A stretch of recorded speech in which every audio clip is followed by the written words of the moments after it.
In art school, I thought I wanted to go back to Pixar as a production artist. I wanted to help make movies. I actually dreamed about becoming a storyboard artist because I love story the most. The thing is, I really didn't want to draw everything in Andy's room. That's what production designers do. I knew that it was a job that I didn't really want. Like your manager would say, hey, it's your job to design and draw every single object in Andy's room. I knew I didn't want to do that. I'd rather write the story. I want to tell stories that touch people. I want to make people feel, right?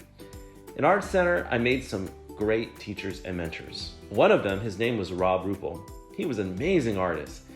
He was working at the time on Meet the Robinsons at Disney. And at that time, Disney was a little lost.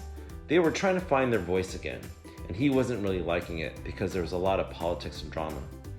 And I also remember at the time, Pixar was making Ratatouille, and the original director was Jan Pinkava.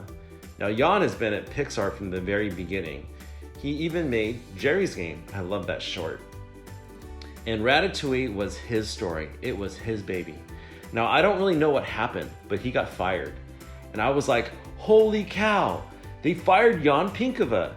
They fired him from his own movie. How could they do that? That's his story. That's his movie. And Rob, I'll never forget him saying this.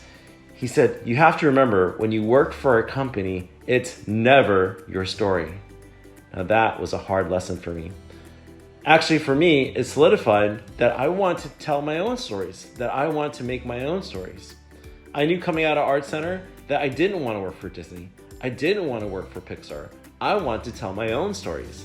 And that's why I chose to make children's books. Children's books allow me to tell my own stories.